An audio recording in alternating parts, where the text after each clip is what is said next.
Olá, tudo bem com você? Como é que você passou da semana passada para essa? Como é que você viveu as suas reflexões sobre Pedro? Pedro ainda deve estar vivo na sua mente, os paralelos entre a sua vida e a vida de Pedro, porque assim está também para a gente. A gente também está vivendo nesse ambiente dessa nova temporada, que a gente já conversou sobre Pedro e agora a gente vai conversar sobre a carta dele propriamente dita. Aqui estão os nossos convidados, queridos, bonitos, simpáticos, né, Nayeli? Os mais legais, né? Os mais legais. Da sua história. São no os convidados Código Aberto. mais legais que eu já tive aqui no Código Aberto. Não, porque eu já tive aqui outra vez, então não posso fica falar chato, isso. hein? Então Fica vocês são os chato. segundos mais legais. Não! Tá quase. Na ordem cronológica. Na ordem cronológica. Ok. Muito bem. Obrigado, Isaac. O Isaac é muito sagaz. Muito sagaz. Nós estamos aqui com esses convidados que você já sabe, você já os conhece. E eles também, todos nós aqui também estamos no Contra a Cultura. Que se você não quiser ver a nossa cara, você pode apenas ouvir a nossa voz, tá bom? E se você não quiser ouvir a nossa voz, nem ver a nossa cara, só colocar Não, no mas mudo. aí você Não, está tem que ver. eliminando, tem que ver as duas Tem que ver coisas. as duas Tem que coisas. ver o código e ouvir o contra depois, para complementar. Ok. O site, Bianca, qual que é? novotempo.com/contracultura, para você que quer ouvir através do site, ou você pode baixar aí no seu Android o aplicativo de podcast, entra lá, assina não é assina, né? Como é que fala? assina. Se inscreve, é isso mesmo. Baixa assina, o aplicativo se de inscreve. podcast, Sim. entra lá, né? E aí procura e se inscreve. E aí se inscreve assina o nosso canal. É de graça, tá? Não tem custo nenhum. Ou se você tem iPhone, o sistema operacional iOS, já tem um aplicativo chamado Podcast no seu celular. Então é super fácil. Tem gente que não sabe que existe esse aplicativo. Tá? Nunca usou. É só clicar, não tem custo algum também. Só digitar lá Contra a Cultura, é uma palavra só, está aparecendo aí no vídeo com certeza, novotempo.com/contracultura. Tem sido assim muito legal fazer esse podcast. A gente tem recebido bons feedbacks, tem uma galera assim fora do país, de outras denominações, enfim. Criou-se um movimento contra a cultura para estudar a palavra de Deus. É uma extensão do Código Aberto, né? É um complemento daquilo que a gente tem, é uma parceria entre Código Aberto, Conexão Jovem e aí tem o Contra a Cultura. Se você está acompanhando, assistindo o Código Aberto nesse momento no seu computador, já abre uma abinha do lado aí, já coloca Contra a Cultura. Assim que você acabar de assistir o código, se você está assistindo a reprise da sexta-feira, você já pode ir lá e assistir não, né? Ouvir o Contra a Cultura dessa semana, tá bom? Vamos para a nossa conversa e antes de ir para a nossa conversa, vamos para a música que não vai cantar agora, mas para a música nos... Entendeu, né? Sim. Para Deise. Deise, tudo bem? Tudo bem, é sempre um prazer estar aqui com vocês para mais uma lição. Que bom. Obrigado, viu, Deise, pela prazer. presença. Daqui a pouquinho, no terceiro bloco, a Deise vai cantar para a gente. E antes de cantar, a Deise pode falar, tá bom, Deise? Fique à vontade. Obrigada. Se você sentir que alguém não vai deixar você falar, a gente tira o microfone da Nayeli. Corta essa Tô pessoa brincando. e a gente Mas é deixa óbvio você que falar, isso seria Deise. direcional a mim, né? Se você quiser, eu já retiro aqui, já guardo o microfone. Parou o Fique só vitimismo. olhando Não, pra mim. Nayeli, eu Vamos prefiro focar mil no que vezes importa. escutar você, Nayeli. Olha Obrigada, só, que Deise. bonito. Tem alguém que me ama aqui, Tem. né? Tá Eu bom. também te amo, Nayeli. Só que o nosso amor é diferente, só. É só isso a diferença. Queridos, vamos... Na semana passada, para você só situar, caso você não tenha acompanhado a semana passada, a gente começou na semana passada uma nova temporada falando sobre as epístolas de Pedro. A primeira e a segunda epístola de Pedro, que estão lá no finalzinho do Novo Testamento. Na semana passada, a gente conversou um pouquinho sobre o Pedro, sobre o autor da epístola, a gente se identificou com ele, a gente encontrou muitos paralelos entre aquilo que a gente a nossa maneira de nos relacionarmos uns com os outros e com Deus, principalmente. E a gente encontrou vários paralelos desse entre Pedro e nós. Agora a gente vai para a obra de Pedro, para as cartas de Pedro. Lembrando, são 2 cartinhas, são livros pequenos, mas são livros extremamente especiais e a gente tem a oportunidade de ir até eles nesses próximos capítulos dessa temporada, nesses próximos encontros. E para a gente começar, a gente fez uma coisa aqui, você vai descobrir daqui a pouquinho, nós trocamos cartinhas, recadinhos. Fofinho. Claro que a gente, não sei, quem aqui é da época de trocar carta? Você trocava cartas, Bianca? Acho que Sim. todos nós trocamos. É? Acho que E carta, né? durante Papel de a carta. aula, o WhatsApp era os bilhetinhos, É, né? durante a aula. Verdade. E tinha isso mesmo, a gente fazia coleção de papel de carta. Sim. Né? Tinha lá, eu lembro de pessoas, não me lembro de nenhuma agora especificamente, mas me lembro de pessoas que colecionavam papel de Eu carta. colecionei papel de É carta. mesmo, Mas Bianca? já Sim. conhece alguém. Já por conheço nome. alguém. Prazer, Bianca. Obrigado por isso. Meu susto era saber se você colecionava papel de cartas, né? Não cheguei a isso. Mas a gente trocou cartinhas aqui, nós trocamos recadinhos. Para quem você mandou sua carta? A minha carta é muito especial e direcionada à Bianca. A Bianca. Bianca Costa. Você vai ler a Não carta acompanhou. ou você não vai entregar para ela? É pra entregar? Tanto faz, você pode ler. eu se não você Fique bem gostaria claro de que não é entregar. Costa, é Oliveira. Eu gostaria de ler. Leia a Gostaria carta. de ler. Bianca, você está preparada? Sempre estou preparada. Querida Bianca, quão ternos são os breves meses que temos de contato fraternal. Tão suaves e singelos, me trouxeram memórias jamais destrutíveis. Foi você que me tirou da escuridão intelectual e me trouxe a um novo mundo tão cheio de luz. A ti sou grata eternamente. Com amor, Nayeli. Naeli, que bonito, obrigada, Naeli. Amém. Nossa, Que coisa, né? Eu resgatei ela das trevas da ignorância. Só? Bianca, você escreveu para quem? Eu escrevi para o meu amigo Charles Siqueira, mas eu não... Só não enviou, né? Eu só não enviei assim, né? Ou não escrevi num caderninho chique como a Nayeli. Mas o que vale é mais o conteúdo, né? Então, vamos lá. Ao amigo Charles, escrevo essas diretas e singelas palavras. Desejo a você e seus queridos graça e paz, e que seu ministério continue sendo alimentado pelo Espírito de Cristo. Me admira, Charles, o seu jeito em lidar com a palavra, sua prontidão em ajudar em projetos que têm objetivos claros em apresentar Jesus aos outros. Sua amizade me é um presente e nossos diálogos me fortalecem. Que o Eterno continue sendo o seu principal motivo de vida. Que Ele te abençoe. Que bonito. Que lindo. A Bianca, Que coisa a gente poética, falou né? no grupo, né, que era para colocar um pouquinho, né, de... A Bianca não, foi só sentimento, coração. A Bianca é muito... Eu não Foi posso, porque sério, senão foi eu sério. choro. Agora, sério. só para ir... Charles, você, para quem que se inscreveu? Eu já mandei, inclusive, para você, Você mandou Thiago. para mim? Não Tá sei se aqui. Chegou. Então eu Chegou? vou ler, então. Não, mesmo? deixa ele você ler, lê, tem então, todo um você lê. Tá gostinho. aqui, eu já te enviei aí. Eu não tinha nenhum papel de carta, então eu mandei pelo WhatsApp mesmo, Tudo tá? bem. Caro irmão Tiago, difícil escrever um recado para ti. Prefiro mandar áudio de WhatsApp, mas vamos lá. Você é um dos caras mais gente fina que conheço, literalmente. Um pastor que por onde passa deixa uma marca positiva e uma influência profunda. Isso é obra superior em você e através de você. Deus o agraciou com um conjunto singular de dons. E oro torcendo para que eles se multipliquem na sua vida, para que você abençoe a vida de mais pessoas. Obrigado pelos preciosos áudios que já trocamos no WhatsApp, com dicas valiosas. Precisando, tamo junto, graça e paz, amigo. Charles. Cara, bonito. Obrigado, viu, Charles? Gente, eu Obrigado. posso chorar? Eu vou começar a chorar. Cara, Você pra que pode. estudar Não, as mas você não vai cartas de chorar, sabe Pedro? por A quê? gente Porque podia- eu falei que era para mandar uns recados curtos assim, e eu mandei um acróstico pro Isaac. Um acróstico. Eu mandei um acróstico. Isaac, I de inteligente. S de sagaz. A de amável, só que não. Q de queda pelas tretas. Vocês não sabem, o Isaac tem uma quedinha pelas tretas. U de único. E E de esbelto. Uau! E uma carinha Acho que sorridente. define Que a bem, gente Isaac. vê com os olhos da fé, como você disse na semana passada, né? E o Isaac escreveu para Nayeli, Isaac. Eu escrevi Ai, para eu não tô Nayeli. preparada pra isso, não. Agora eu vou deixar claro como o Tiago, ele não falou a verdade acerca de mim. Ele falou que eu não sou amável, só que não, né? Então vai lá. Mas foi uma brincadeirinha, foi uma Saca a brincadeirinha. amabilidade. Prezada irmã Nayeli, graça e paz. Escrevo-lhe esta carta e espero que ela te encontre no melhor de vossa saúde e sanidade, algo raro nesses tempos modernos. Exorto-te para que permaneças firme naquele que te chamou para um ministério maravilhoso de usar seus dons artísticos para louvar o Pai de nosso Senhor Jesus Cristo com o belo. Os santos das igrejas pelas quais você tem passado te saúdam, alimentados pelo dom daquilo que é maravilhoso, as notas musicais que louvam a Jesus Cristo. Que a cruz manifesta através do ministério de Cristo seja para você uma entrega diária do próprio eu em favor do próximo. A Ele toda a glória e para sempre. Que isso? Amém. Que Poxa isso? vida. Não, cara. É Eu acho nesse... que- O Nessa a gente engraçado é que podia cada estudar. um teve um estilo Totalmente totalmente diferente. diferente, né? Podia Mas estudar nesse- as cartas que foram escritas aqui também, né, Thiago? Eu acho que vamos ficar com a de Pedro. de Pedro é melhor. Mas nesse tom epistolar Epistolar. que colocou o Isaac, a gente vai pensar sobre as cartas. A gente trocou as cartas porque é algo que às vezes as cartas elas têm algumas coisas em comum, mesmo que elas sejam digitais. Elas sempre têm uma origem, um remetente, que a gente já viu que é Pedro, e tem um destinatário. E conhecer o destinatário é tão importante quanto conhecer o autor.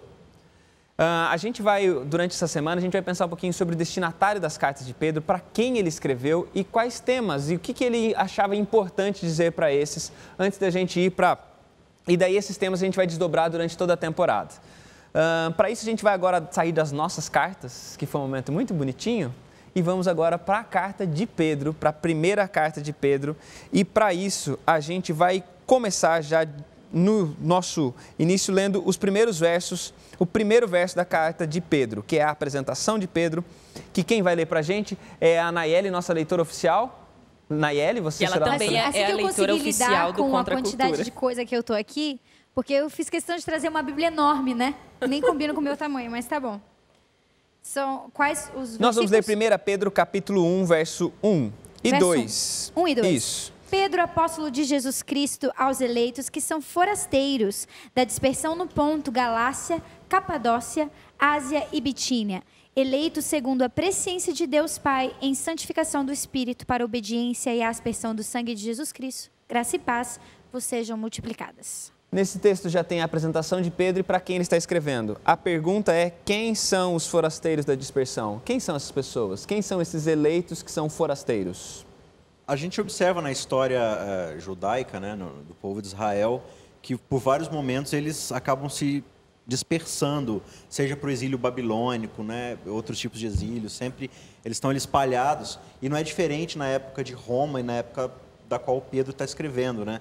Ali é claro que já houve assim, um retorno, basicamente uma aglomeração um pouco maior de gente retornando desse período, que foi um período de muito sofrimento, né, muito desespero para aquelas pessoas. Então ele fala assim: olha, para vocês que estão voltando desse período de tribulação, vocês estiveram longe de casa, eu escrevo para vocês para trazer um pouco de conforto, até porque, como a gente vai ver no decorrer dessa temporada, o tom de Pedro é sempre de trazer assim um pouco de bálsamo, um pouco de conforto para pessoas que estão acostumadas com a tônica do sofrimento.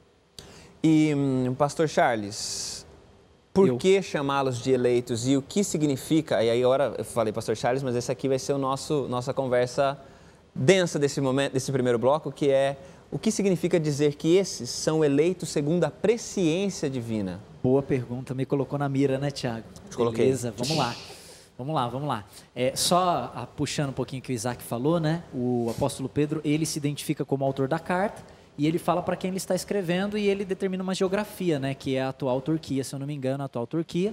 E aquela região habitada por várias pessoas, uma região muito conhecida. E ali há alguns comentaristas do Novo Testamento, especialmente aí das cartas de Pedro, que dizem que a predominância do público-alvo de Pedro é de gentios convertidos. Ele vai mencionar, inclusive, em vários momentos, que outrora vocês tinham um procedimento, mas agora vocês têm esse procedimento, vocês que foram gerados pela semente da palavra, agora vocês prossigam. Então você percebe que ele está falando para um público cristão, um público convertido. É um cristão geral, não só da igreja. Não só da igreja, exatamente. A predominância pode ser gentílica, mas a maioria dos comentaristas vai dizer que é um público misto também, porque algumas referências... É um público de judeus convertidos ao cristianismo e gentios, até porque ele menciona o procedimento pagão dos pais, dos antepassados. Muito provavelmente essa é uma referência aos gentios, né, aqueles que não vinham de uma linhagem judaica. Mas então você vê que o público para o qual Pedro está escrevendo é um público misto, que provavelmente tem a predominância gentílica, mas todos eles cristãos em geral, até convertidos porque e tudo mais. A própria lógica da diáspora é que essas pessoas elas foram espalhadas, né, os judeus.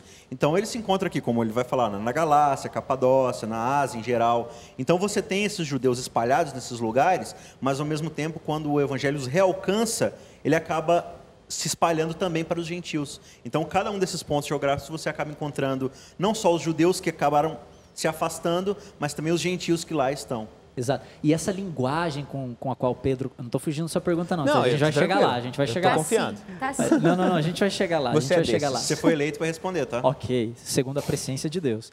E assim, só a linguagem, né, que Pedro vai usar, vocês que são forasteiros, é uma linguagem que para eles é muito familiar, né? Porque eles não estão no lugar deles, né? Eles foram dispersos, como o Isaac já colocou, e eles estão sob a opressão romana também. Ou seja, além de eles estarem geograficamente longe do lugar de origem, eles também estão Estão sob um domínio estranho, né? Exato, um domínio estranho, exatamente. Então, essa ideia, né, de estrangeiros, forasteiros, que inclusive vai se repetir na primeira carta de Pedro, ela eu acho que chega ao coração do público para para o qual Pedro está escrevendo, né? E a questão da eleição, a gente entende que essa presciência divina é um Deus que conhece antes das coisas acontecerem, mas ele não determina aquilo que vai acontecer. A gente tem que distinguir aqui a predestinação e a presciência divina, que são coisas diferentes. Quando a gente fala em predestinação, ou seja, o Deus que destina as coisas de antemão, nós temos até uma ajuda, um recurso de Paulo, porque Paulo vai falar que nós fomos predestinados à salvação. Ou seja, Deus quer que todos sejam salvos. Tem mais a ver com um desejo do que com... Exatamente, tem mais que ver com o desejo de Deus, com as possibilidades que Deus também criou, né? A salvação em Cristo Jesus. Ele deu todos os recursos, todo o aparato para que nós sejamos salvos. Então, assim, de maneira objetiva, a salvação está disponível a todos. Ele nos predestinou à salvação. Mas de maneira subjetiva, ela só terá o efeito se eu responder positivamente àquilo que Deus me oferece. Então, a predestinação é uma coisa. A presciência de Deus, essa eleição de Deus, a escolha de Deus, tem que ver com o conhecimento prévio de Deus de ter escolhido todos aqueles para aceitarem a sua salvação e tudo mais. Mais ou menos isso, Thiago? É mais ou menos isso, Nayeli? É mais ou menos isso. Não, na verdade, assim, eu queria instigar, né? Eu queria criar essa polêmica, mas não deu. Instiga o Isaac. Mas é que eu acredito não, ela que sempre polemiza, tem que tomar cuidado. No acróstico, acho que agora teria a gente que ter direcionado mais, né? É que eu acho que tem 3 palavras que são importantes, né? Que é a presciência, a predestinação e a predeterminação, né? Perfeito. A presciência, a predestinação aparece no texto bíblico. O conhecimento prévio de Deus e o desejo também prévio de Deus de que as coisas aconteçam, mas a predeterminação, Deus dizer, olha, porque pensar que eles são eleitos, dizer eleitos segundo a presciência, dá a impressão que Deus escolheu realmente, olha, você é salvo, vocês não, né? E não é isso, né? Eu acho que é importante fazer essa diferença, não é, Isaac? Eu creio que sim, é meio que a ideia, tipo assim, olha, Deus já sabia no coração deles que vocês seriam, né? Não assim, Deus separou só vocês para serem. Não, Deus já no coração dele sabia que vocês responderiam ao chamado do Evangelho, né? Então, ele diz que, vocês são eleitos por quê? E aí ele vai discursar sobre essa eleição no decorrer de toda a sua carta, né? Já que vocês foram eleitos, qual é agora o jeito de vocês viverem, né? Qual é o ministério que está dentro do incumbimento de cada um de vocês? E eu acrescentaria aí também, Isaac, a questão de que essa eleição, quando a gente volta para as páginas do Antigo Testamento, e Pedro vai fazer muito isso, né? Muito do pano de fundo das cartas de Pedro, ele tira do Antigo Testamento, da linguagem. A eleição não tem que ver apenas com salvação, né? Eu acho que é muito mais do que isso. A eleição, ela tem um cunho missionário, ou missiológico, né? A vocação, para o que eles foram chamados. Ele vai até falar lá que vocês foram chamados das trevas, não intelectuais, mas das trevas espirituais para a maravilhosa luz, a fim de proclamardes as virtudes. Em outras palavras, vocês têm uma missão, vocês têm um propósito. E essa eleição tem que ver com esse propósito que Deus está colocando para esse povo. E esse propósito que foi colocado na aliança lá no Antigo Testamento, através do chamado de Abraão, toda aquela história que a gente já conhece, que em algum momento a gente pode revisitar aqui também. Que você está dando vários spoilers, né? Mas tudo bem. Não, a gente chega... E agora, esse chamado, ele é extensivo a quem? Aos cristãos. Ele é extensivo àqueles que aceitaram a Jesus inclusive como Messias. Aqueles que estão fora da linhagem de Abraão. Exatamente. Então, também, no contexto atual, os eleitos não são só os que são membros da Igreja Adventista do Sétimo Dia, certo? Voltaremos a essa conversa depois. A Nayeli sempre te dá uma deixa para o próximo bloco. Obrigado, viu, Nayeli? Disponha. No próximo bloco a gente volta e continua a nossa conversa pensando sobre os eleitos e pensando sobre o que Pedro quis falar para esses eleitos que eram forasteiros pela Ásia Menor. A gente volta daqui a pouquinho, fica aí, não sai, e se sair volta também, alguns minutinhos a gente já volta para continuar o Código Aberto, tá bom? Até daqui a pouco.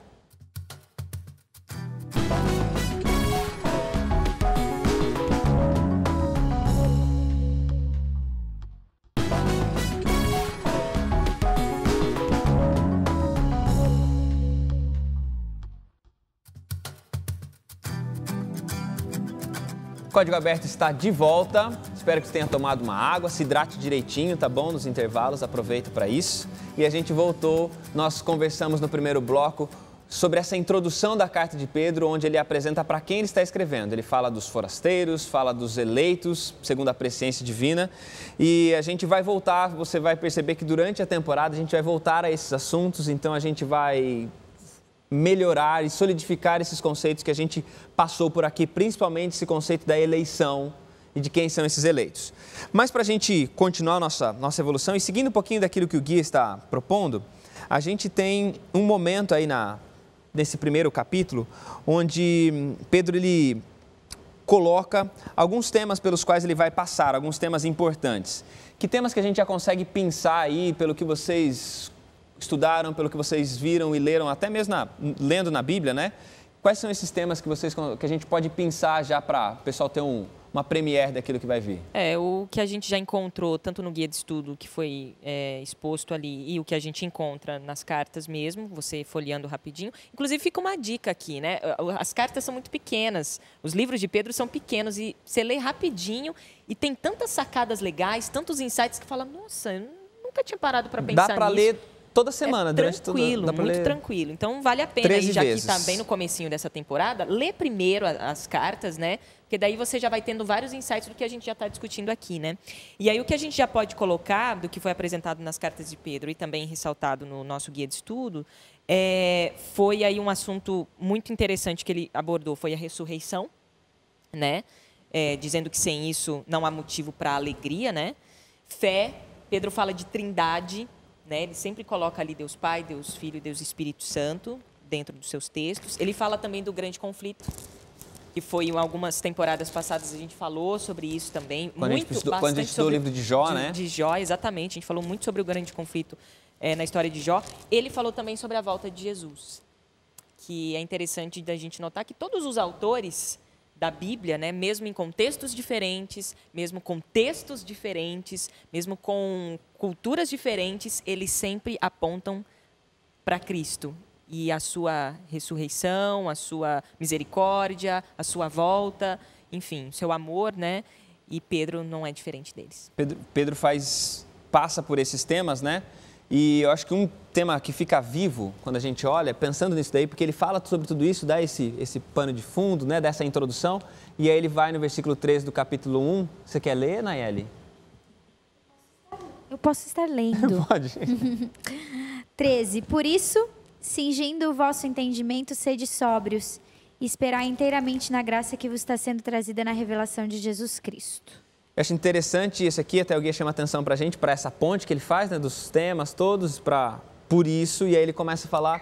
E aqui parece muito, Isaac, de um Pedro falando sobre um modo de vida. Ele falou dos eleitos, ele fala, agora vocês têm que viver de uma determinada maneira. Que modo de vida é esse que Pedro está esperando que os seus leitores tenham, que os seus ouvintes, né? Porque no caso era um que lia e os outros demais ouviam, né? Discutiam, né? Que nem a gente está fazendo aqui, né? Na Nayeli lê, a gente dá aquela discutida básica. Mas eu acho interessante esse verbo que ele utiliza aqui no 13, porque ele diz, por isso, cingindo o vosso entendimento. O que é cingir? Cingir é aquela ideia de você prender a sua roupa, né? Você colocar aquele cinto que vai prender aquelas roupas que a gente está acostumado a ver daquela época, né? Histórica. Então, inclusive, assim, aparece em outros contextos na Bíblia também. Exatamente. Cingir, né? Então é assim, olha, vocês receberam uma verdade, vocês receberam um evangelho, vocês receberam um conhecimento, digamos assim, teórico. Agora peguem isso e usem para dar firmeza e estabilidade à vida de vocês no vosso procedimento. Ou seja, peguem tudo isso e vocês vão usar isso de forma prática agora, vivendo um estilo de vida separado, que ele vai chamar de santidade.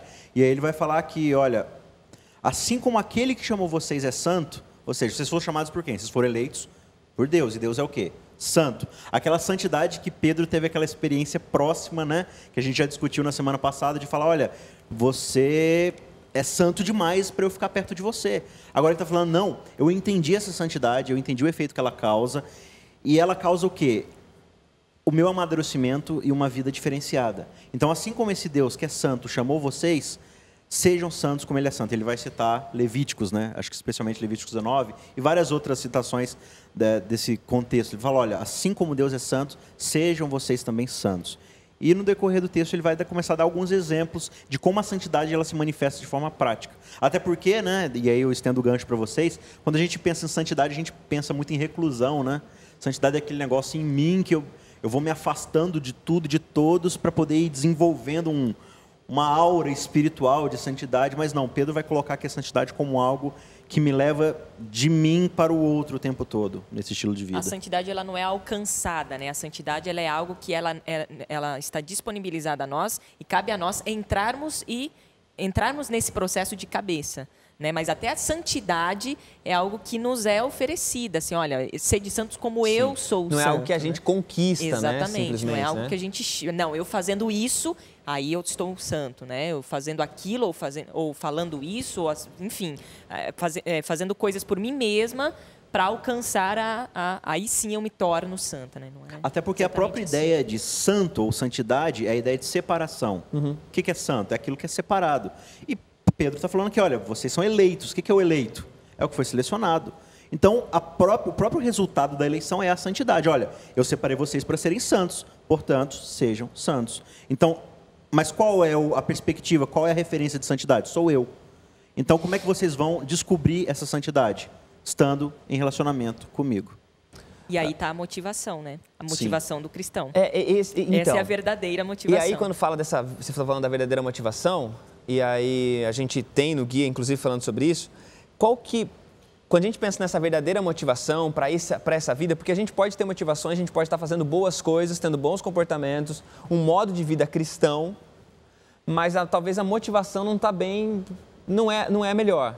E Pedro parece que ele coloca algumas coisas como sendo molas propulsoras, né, para motivar a essa vida santa que ele está dizendo. Ele elenca aqui alguns.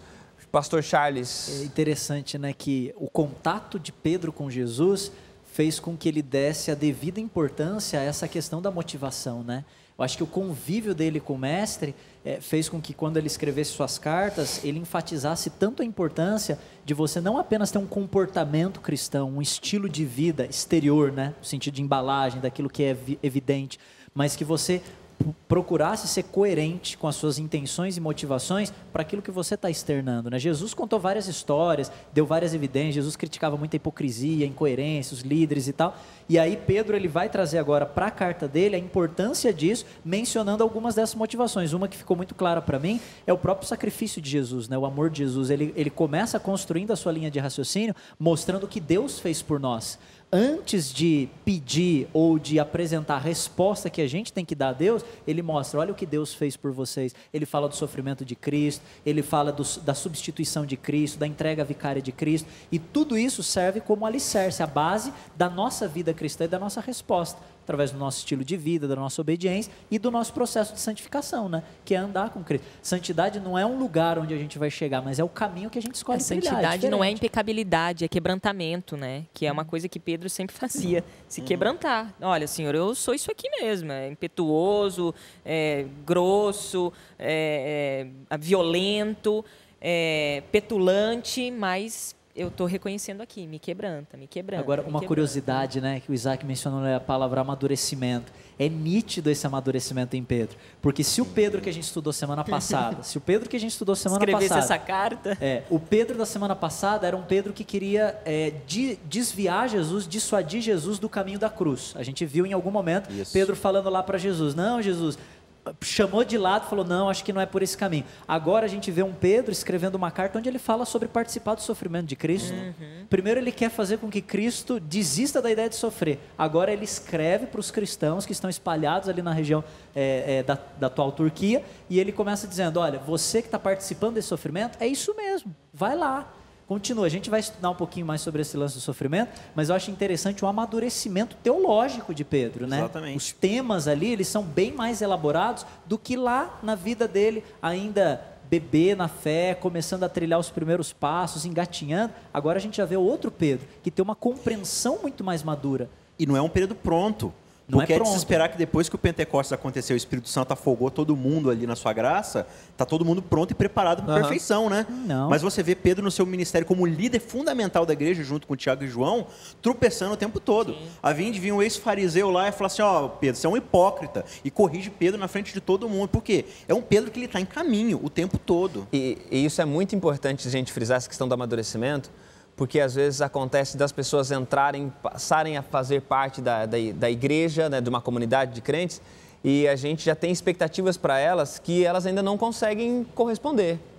E às vezes a gente exige delas um estágio de vida, de santidade, que ainda não é tempo, né? E impõe sobre as pessoas uma carga que elas não dão conta ainda, e né? ao mesmo tempo achar, porque a gente não tem como definir em em qual pedaço do caminho a pessoa está andando.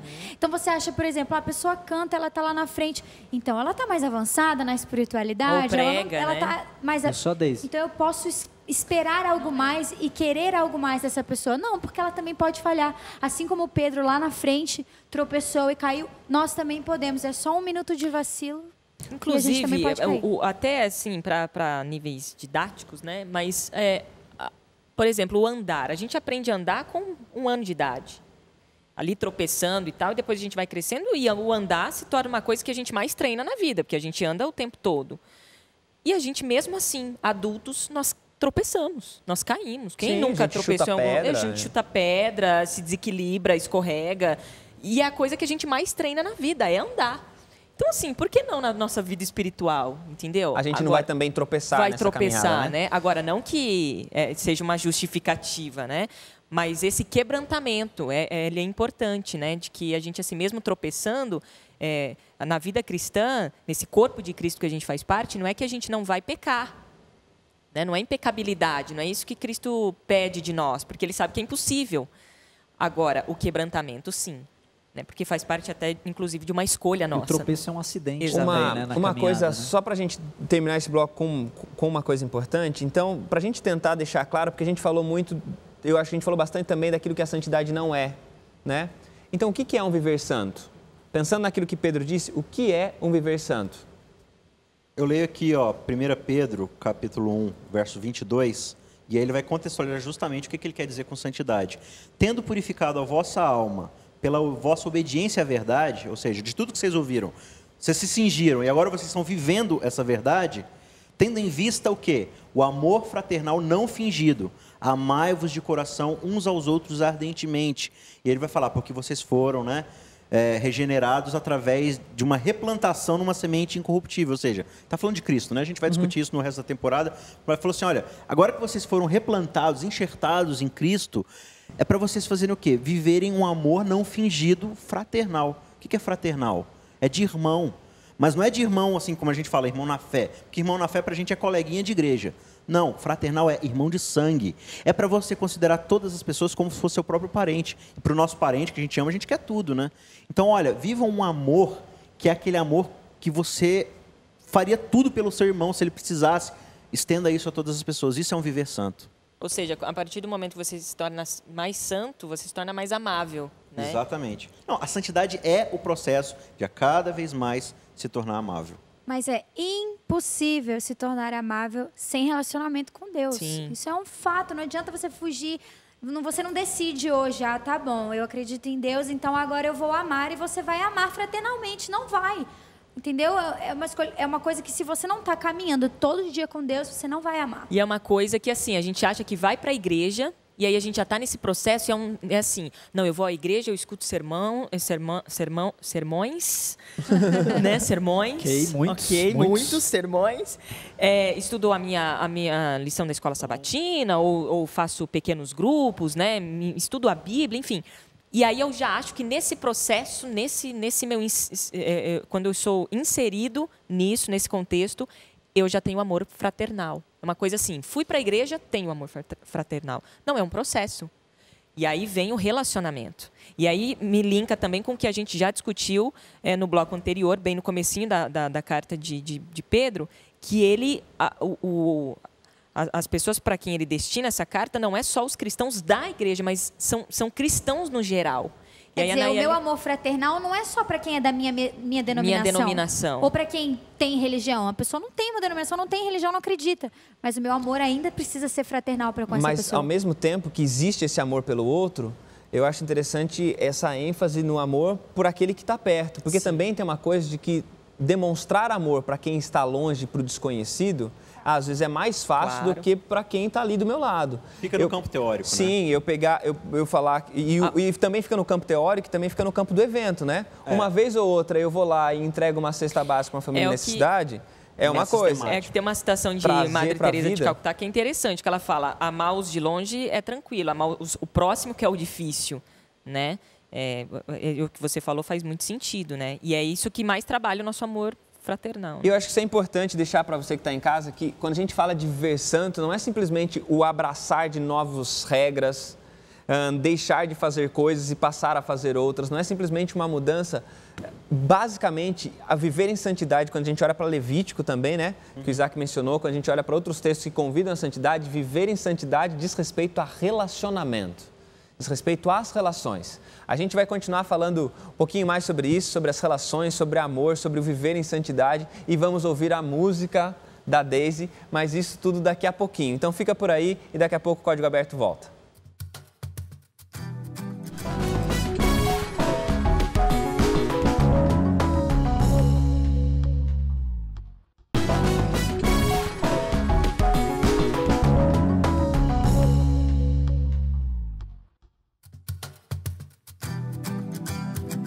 Código Aberto de volta, esse é o último bloco dessa nossa segunda lição, nosso segundo encontro sobre as cartas de Pedro. A gente ainda está começando, a gente só introduziu, a gente ainda tem muito para conversar sobre Pedro e sobre aquilo que ele escreveu para a gente. E a gente vai continuar nosso assunto, nossa conversa, mas antes da gente continuar essa conversa, nós vamos ouvir música. A gente vai ouvir a Daisy.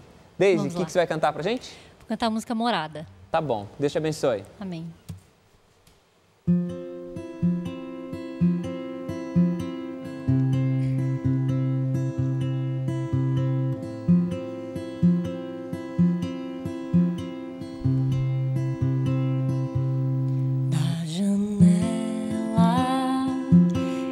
O céu lá fora,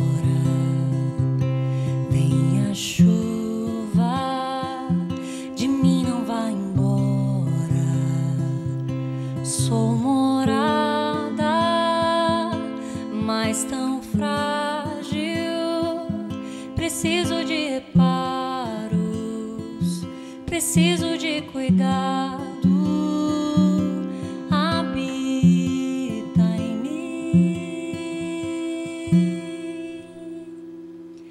Sei que é tarde, mas fica mais um pouco.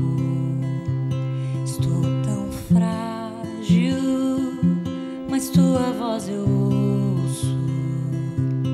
Já faz tempo, estou fechado, mas só tu tens a chave que tira o pecado.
Obrigado, essa música é linda e acho que para todo mundo dá vontade de cantar junto e a gente fica tentando se segurar para cantar. Deus te usou bastante com essa música. Acho que essa música lembra a todos nós que a gente tem, que a nossa morada não é um lugar, é uma pessoa. Exatamente. Obrigado, viu? Obrigada. Voltando para a nossa conversa, a gente terminou o nosso bloco falando sobre amor, sobre viver em santidade, é viver amando. Eu gosto de uma frase que diz que a gente vive amando de Deus. Né? A gente vive amando sob as ordens dele. Mas antes de a gente voltar só na questão do amor, que a gente vai voltar porque a Nayeli pediu para a gente falar disso, né, Nayeli? Então a gente vai falar bastante ainda. Mas Quando a gente ainda pensa no viver santo e das motivações para o viver santo, uma das coisas que Pedro coloca, ele fala do juízo vindouro. Ele fala, olha, dentre os motivos elencados, ele fala do juízo. Mas me parece um pouco estranho a gente pensar, olha, eu vou viver santo porque tem um juízo. Dá a impressão, então, que eu vou viver uma vida em santidade por medo de ser reprovado no juízo. É isso que Pedro está dizendo? Charles, você pode falar? Por favor, Charles. Fala. Por favor, Vocês não vão você me não viu a julgar? olhada... Vocês não vão me julgar? Não, mas você tá não bom. viu Não, Deus a vai. olhada do Isaac pra você? Tipo, responda. Vá logo, senão eu te condeno. Expectativa. Vai. Não lança um juízo sobre A impressão você. que eu tenho é que quando Pedro coloca juízo como motivação, né, quando a gente estuda assim, o contexto todo da Bíblia, é que o juízo na mentalidade bíblica não tem essa conotação negativa que às vezes carrega no nosso contexto, né? A gente se aproxima do juízo com medo, né? Porque juízo pra gente é sinônimo de condenação, De punição, destruição, né? de punição. Mas na Bíblia, o juízo ele tem que ver com a recompensa do justo, ele tem que ver com a absolvição, ele tem que ver com um advogado que é por nós, com o juiz que é por nós. Então todas as figuras, todas as metáforas que a Bíblia vai usar para o juízo, ou pelo menos a maioria delas, traz o aspecto positivo daquilo que vai ser feito no juízo. A gente pode falar da substituição, porque o juízo ele não tem que ver com o que eu faço ou com o que eu fiz, tem que ver com o que Cristo fez por mim. O juízo tem a figura de um advogado, e esse advogado é Jesus Cristo, que é por nós e não contra nós. O juízo tem um juiz, e esse juiz é Deus, o Deus que nos elegeu, que nos amou, que nos criou e que veio aqui para nos redimir. E o juízo, ele, além de ter todos esses aspectos de absolvição, substituição, ele também é vindicação. Sim. Vindicação da nossa vida. É Deus mostrando para o universo todo que a gente vestiu a camisa do time certo, do time que venceu, do time que está recebendo as recompensas e as bênçãos de Deus. Então eu entendo o juízo de um prisma positivo. Por isso que tem que ser uma motivação para a gente, né? Sim. Ele é absolvição daqueles que estão ao lado de Cristo e ele também é um ponto final na história do pecado. Né? Então a gente tem que almejar, anelar o juízo, porque o juízo é a extirpação total do mal, da iniquidade, da destruição, da criminalidade, das doenças, de tudo aquilo que entristece e machuca a gente nesse mundo. Isso motiva, né? O problema do Com certeza. juízo, então, é que o juízo para quem não é justo não é bom. Exato. Então, se eu estou me questionando e estou com medo do juízo, talvez é porque eu preciso tomar alguma atitude na minha vida. Sim. Eu li né? até uma frase uma vez num livro que o autor dizia assim, o dia do Senhor, que é uma expressão que evoca a ideia do juízo, o dia do Senhor, ele deve ser temido para aqueles que não conhecem o Senhor desse dia. Então, à medida Muito que boa, eu me né? relaciono com o Senhor desse dia, eu não tenho que temer o dia do Senhor, o dia de encontrar com esse Senhor. Então, é o Na que verdade, ele falou. eu fico mais expectativa Almejar, ainda, né? Eu fico passo a anelar desejar esse mais. dia, Né? exatamente. E olha como é que esse contexto de tudo isso que você falou, e ele também falou, ele faz muito sentido dentro do que o próprio Pedro está falando, né? No verso 17 é onde ele vai dizer isso, né? Ele diz, ora, se invocais como Pai, aquele que sem acepção de pessoas julga segundo as obras de cada um, então ele está deixando claro aqui, Deus julga segundo as obras de cada um. Aí ele vai dizer, se vocês invocam esse Pai, portai-vos com temor durante o tempo da vossa peregrinação, ou seja, vivam direitos. Só que aí ele vai complementar no verso 18. Sabendo que não foi mediante coisas corruptíveis, como prata ou ouro, que fostes resgatados do vosso fútil procedimento. E aí ele vai começar a falar aqui do próprio serviço expiatório de Cristo, dele ter morrido por cada um de nós. Então assim, olha, Deus julga cada um de nós, certo? Então vivam com temor de Deus, mas sabendo que Ele os resgatou com o seu sangue. Então é isso justamente que o pastor Charles falou. Sabendo que vocês têm a perspectiva de que não é para você temer o juízo. E aí, por que logo depois ele vai falar da santidade no amor? Que é justamente colocar a santidade em prática com amor. Porque se eu não preciso gastar toda a minha energia pensando na minha salvação, porque ela já está comprada, olha, não é para você gastar energia, não é para você se matar na sua salvação, porque eu já comprei, está tudo certo. Com o que eu gasto meu tempo agora? Salvando quem ainda não foi salvo. Isso é muito bacana, né? Você pensar assim, a energia que você... Eu gostei do negócio da energia, né? Você não precisa gastar energia tentando se salvar. Conquistar, já se salvar. foi, não precisa Já foi. conquistar nada. Né? Perder as noites de sono, não, está tudo certo. Então o que eu faço agora? Alcanço Vai outro. ajudar, vai amar. Vai fazer algo que vai ajudar Vai a fazer ser, o que outros vai vivam ser a minha extensão para o experiência. outro, né? Porque foi o que eu fiz com você.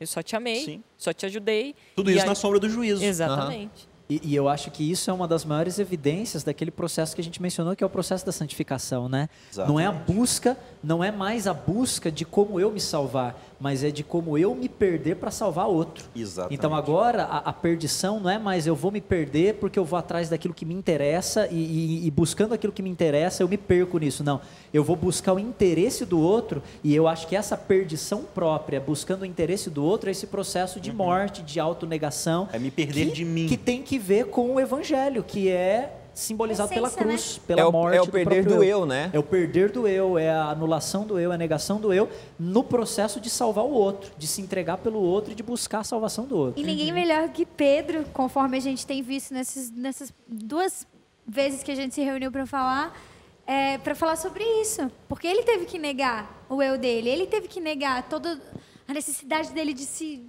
expor e de falar e de dizer o que estava pensando para pensar no outro.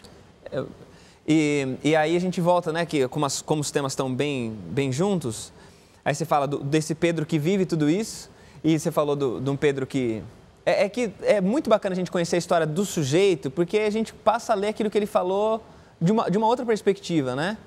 E esse Pedro que está falando, né, que viveu isso, a gente vê um Pedro que tem que receber um sonho para falar, ó, tem que amar todo mundo, tem que amar os que não são do seu povo também, tem que receber um puxão de orelha, E é esse Pedro que vem falando assim, olha, pessoal, eu já entendi algumas coisas na minha vida e eu entendi isso, que esse viver tem a ver com amar, né? Então, veio uma questão aqui para mim também, que é o seguinte. Esses dias eu li um poema do Drummond de Andrade que me fez refletir, e foi paralelamente ao estudo de Pedro, e eu vi que as coisas se complementaram. O Drummond de Andrade diz assim, o verdadeiro poeta é aquele que primeiro vive os seus poemas e depois escreve. Primeiro vive os seus poemas e depois escreve. O verdadeiro poeta não é só aquele que escreve bonitinho, que tem um conhecimento sobre literatura, não é isso. Ou sobre a língua dele, não é isso. É primeiro aquele que vivenciou os seus poemas, e aí ele vai e escreve. Eu vejo o Pedro assim. Eu vejo o Pedro vivenciando a sua história, ele participando do sacrifício de Cristo, ele crescendo, ele nesse processo, ele nesse contexto de amor fraternal, e ele vem e escreve. Mas uma pergunta aqui que me vem, eu vou deixar você falar primeiro, Isaac. Não, é só complementando o que ela está dizendo, né? A forma como ele começa a introdução à sua carta, olha que interessante, a gente falou semana passada de toda essa inconstância de Pedro, né? De como ele era e o que ele vem se tornando. E aí ele escreve aqui no verso 3, bendito Deus e Pai de nosso Senhor Jesus Cristo, que segundo a sua muita misericórdia, nos regenerou para uma viva esperança. Ou seja, olha, se você olhar para a minha vida, você vai ver o quanto de misericórdia Cristo tem. Eu já experimentei muita misericórdia. E ele me regenerou, eu sou outra pessoa. Mas nessa fala de Pedro, quando ele exorta, né, para que se amem fraternalmente, aí vem uma coisa que é um desafio, né? Porque ele fala, olha, vocês têm que amar. Quando eu digo, recomendo que alguém tem que amar fraternalmente, como é que eu mando num sentimento? Como é que eu simplesmente passo a amar? Como é que simplesmente eu falo assim, então tá bom, agora me mandaram amar, eu tenho que amar fraternalmente. Como é que eu mando, como é que eu dou ordens para um sentimento? Sobre amor, Nayeli? Quer falar sobre amor? Longe de mim, tô bem longe de ser mas, o amor. Mas eu acho que a pergunta do Tiago, ela coloca a gente numa situação difícil, porque você já parte do pressuposto de que o amor é um sentimento. Exatamente. Que já é um equívoco. O que já é um equívoco. E outra, ele não vem por si só, não é produzido em nós. Por si mesmo, não é o que você produz, exatamente. Eu acho que aí quando Pedro fala, né, amai-vos fraternalmente, não é só Pedro, né, você vai encontrar Jesus, na verdade está sendo um eco de Cristo, o apóstolo Paulo vai falar sobre isso. O amor ali é mais do que um sentimento. Ele pode carregar sentimento, ele pode ter o sentimento embutido, mas é uma escolha, né? É algo que que o Espírito Santo, evidentemente, vai colocando na sua vida, mas é algo que você também vai escolhendo. Escolhendo respeitar, escolhendo perdoar. Quando você lê ali a 1 Coríntios 13, né, quando o apóstolo Paulo vai dissecando o amor ali, naquele episódio que é conhecido como Anatomia do Amor, ele fala que o amor é bondoso, é paciente, é benigno, o amor não arde ciúmes e tal. Você vai vendo que todas as descrições do amor não tem que ver com sentimento. Tem a ver com escolhas, né? Exatamente, com escolhas, ações, ações que o Espírito Santo produz em nós, mas que é em parceria conosco. E invariavelmente tem que partir de Deus e do Espírito Santo. Porque às vezes a gente se coloca numa posição como cristãos que é bonito você dizer, eu amo meu irmão, eu estou indo ali, vou dar uma cesta básica, eu estou indo ali, vou dar uma roupa.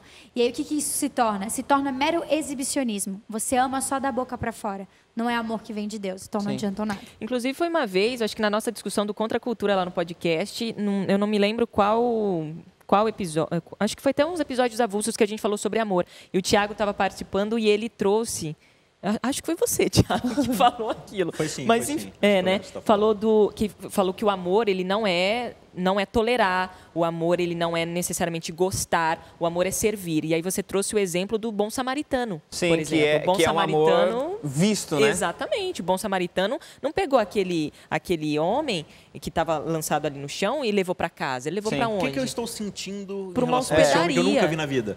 Que eu mal conheço, mas já considero pacas. Exatamente. Ou seja, não é que ele gostava daquele homem, não é que ele tinha, nossa, né, nós somos muito Sim. próximos. Ele estava ali simplesmente para servir, né? A gente vai voltar ao tema do amor em algumas outras lições, porque a gente vai falar muito de relacionamento ainda na carta de Pedro, né?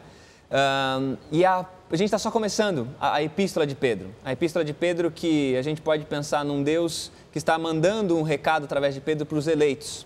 Eu quero terminar esse episódio de maneira diferente. Eu trouxe para vocês uma surpresa, para vocês que são os convidados. Não, e é surpresa mesmo. Olha, hein? Eu trouxe uma carta para vocês De amor? de alguém bem bacana, bem especial para vocês, que é uma carta. Não quero. Essa carta está chegando a vocês, pode começar a ler, vocês não vão ler para ninguém, vocês vão ler só para vocês, mas é uma carta de alguém que gosta muito de vocês, que ama muito vocês, que está chegando até vocês pelas minhas mãos, mas não é minha. Vocês são escolhidos por essas pessoas, as pessoas escolheram que vocês fizessem parte da vida delas.